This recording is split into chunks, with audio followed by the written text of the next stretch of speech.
참. 러시아를 좋아하는 한국 사람으로서 대국인 러시아가 작은 속국인 우크라이나를 이만큼 혼내주었으면 충분하다 생각되니 이쯤에서 철군하시오. 평화로운 세상으로 함께 했으면 좋겠습니다. 러시아가 살 수 있는 길은 우리나라랑 민주화를 진행해 사는 길일 뿐이다. 우리랑 우호적인 나라 우리에게 무기 정보를 공유해 주었잖아.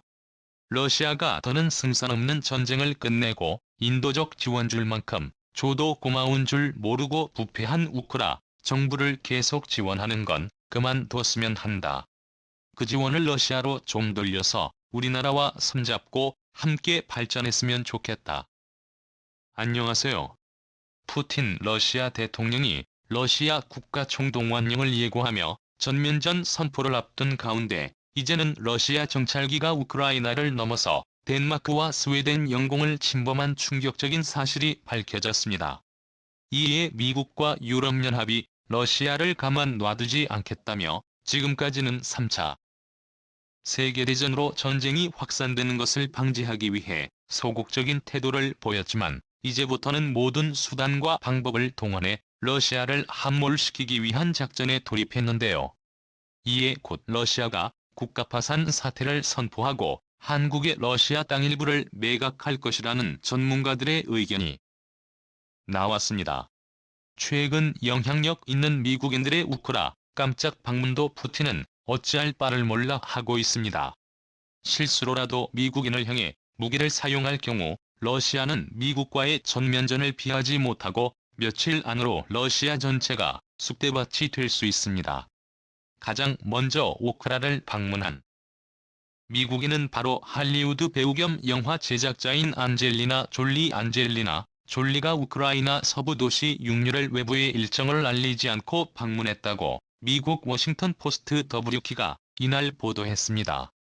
졸리는 우크라이나 동부 도네츠크에서 피란 열차를 타고 이곳에 온 이들을 만난 뒤 의료시설을 방문해 어린이들과 시간을 보내고 이곳 자원봉사자를 만났다고 막심 코지츠키 루비오 주지사가 텔레그램에서 밝혔습니다. 쿠이츠키 주지사는 모두 깜짝 놀랐다라며 많은 사람이 루비오 일환에서 졸리를 보고도 전날 그린지 믿지 못했다라고 했습니다. 졸리의 대변인은 MBC와 인터뷰에서 전쟁 피해를 직접 목격하고 민간인을 돕기 위해 우크라이나를 방문했다라고 말했습니다. 앞서 MBC에 보낸 성명을 통해 졸리는 전쟁이 우크라이나 어린이 세대에 미치는 충격은 못 풀린 견이라고 비판했습니다. 그러면서 어떤 어린이도 전란을 피해 집을 떠나거나 사랑하는 이가 죽어가는 것을 보고 자신의 집이 폭격당해 무너지는 것을 경험해서는 안 되지만 우크라이나와 세계 각지의 많은 어린이에게 그런 일이 일어나고 있다고 지적했습니다. 자, 그리고 두 번째로 우크라를 한 이는 바로 낸시 펠로시 미국 하원이자 바이든 다음 미국의 2인자로 불릴 정도로 엄청난 권력과 파워를 지닌 인물인데요. 낸시 펠로시 미국 하원 의장이 지난달 30일 현지 시간에 원단을 이끌고 우크라이나 수도 키예프를 깜짝 방문해 볼로디미르 젤렌스키 우크라이나 대통령과 3시간가량 회담했다고 레이디에 의해 불패통신 등 외신이 1일 보도했습니다. 펠로시 하원 의장은 러시아의 침공 이후 우크라이나를 찾은 미국 최고위 인사입니다. 그리고리 믹스 하원 외교위원장 애덤 쉬프 하원 정보위원장 등 6명의 하원 의원이 있습니다. 펠로시 의장은 영상에서 자유를 위해 싸우는 우크라이나에 감사를 표하고자 이곳에 왔다며 우크라이나의 싸움은 우리 모두를 위한 것이며 우리는 전쟁이 끝날 때까지 함께할 것을 약속한다고 말했습니다.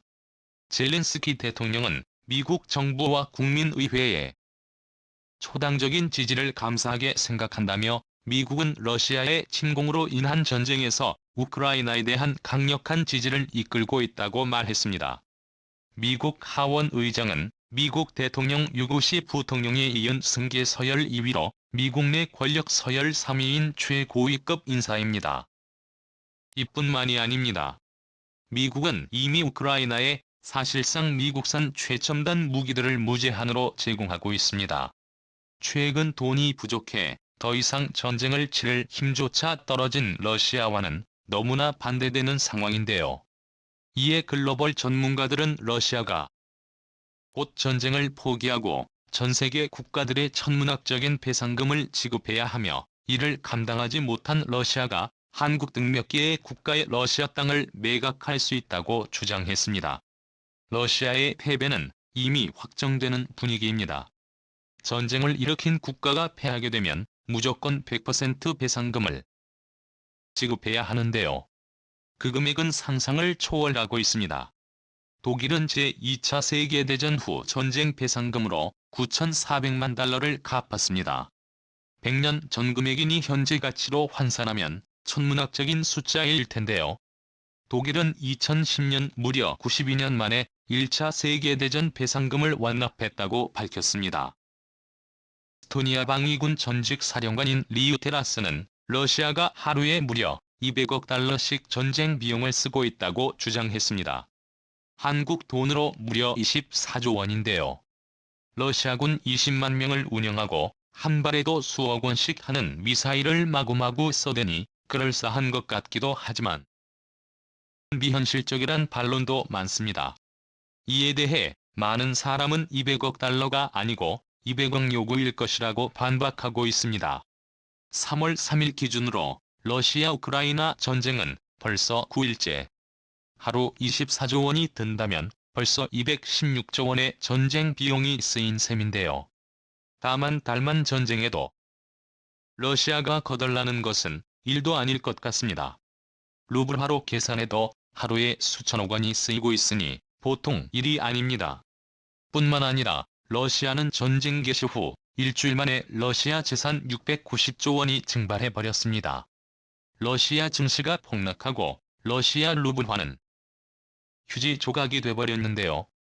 러시아에서 가장 큰 천연가스 기업 중 하나인 가스프롬은 올해 고정 대비 주가가 대략 95% 폭락했습니다. 주당 9.3달러였던 주가가 50센트 정도까지 떨어졌습니다. 루코일 역시 올해 고점인 94.65달러에서 최근 70센트 선까지 떨어지며 무려 99% 대폭락이라는 기록적인 하락률을 연출합니다. 러시아에서 가장 큰 은행인 스베르은행은 2일 하루에만 784% 폭락해 5센트에 거래됐습니다. 연초 대비 무려 99년 7월 2일%가 폭락했는데요. 장중에 1센트까지 떨어지며 러시아를 대표하는 전주로 등극했죠. 러시아 재벌 알리셰르 우스마노프의 요트는 독일이 뺏어 갔고 프랑스 역시 러시아 석유 재벌 이고르 세친의 요트를 압류했다고 합니다. 그리고 잉글랜드 프리미어리그 EPL 첼시의 구단주로 유명한 러시아 사업가 로만 아브라모비치는 첼시 을 19년 만에 매각했죠. 그리고 이제는 푸틴이 러시아 땅을 한국과 미국 등에 매각할 차례입니다. 놀랍게도 러시아는 그동안 국가 파산 위기를 겪을 때마다 러시아 땅 일부를 매각한 돈으로 다시 살아나는 방법을 택해왔는데요. 150년 전인 1867년 10월 18일은 당시 러시아 제국이 미국의 알래스카를 당시 미화 720만 달러에 매각한 날입니다. 일퇴임이란 5달러의 헐값에 팔린 알래스카에서는 이후 금과 석유 막대한 양의 석탄이 나왔고 냉전 시기에 미국이 러시아를 견제할 수 있는 지정학적 요새로서 군사적 가치도 부각됐습니다. 따라 알래스카 매입은 미국 역사상 가장 훌륭한 영토 매입 사례로 기록돼 있을 정도입니다. 러시아의 영토 매각은 여기서 멈추지 않았습니다. 2004년 중국과 러시아는 한 합의서에 사인했는데 70년간 러시아에 속해 있던 하바로프스크 지역 중 절반을 사들이는데 했습니다. 그 규모만 무려 70만 제곱킬로미터가 넘는 것으로 알려졌는데요. 러시아가 경제 위기를 타개하기 위해 중국에 이렇게 땅을 판 것입니다. 이에 중국은 러시아로부터 30년 사용할 원유와 천연가스를 통 크게 매입하고 러시아산 무기도 대규모로 사들였습니다. 뿐만 아니라 장기적으로는 연해주의 땅 가운데 중국 사람들이 살던 100만 제곱킬로미터를 사들이려 합니다. 시세는 면적 150만 제곱킬로미터인 알래스카를 미국의 720만 달러에 팔 당시 금 시세를 기준으로 60배의 인상분을 적용하면 2조 5천억 달러로 나옵니다. 하루 약 2,800조 원에 달하는데요. 쿠릴 열도 4개 섬도 일본에 팔려고 하고 있습니다. 선면적 5,000제곱킬로미터 국제법상 보장된 200해리 경제 수역을 감안하면 50만 제곱킬로미터인데 이를 3천조 원에 팔 것으로 알려졌습니다. 일본과 중국의 땅들을 모두 팔면 러시아가 손에 넣을 수 있는 금액은 6천조 원. 자, 그런데 많은 전문가는 이번 전쟁으로 러시아가 우크라이나 재건 비용을 포함한 배상금으로 최소 8천조 원을 물어내야 할 것이라 말하고 있습니다.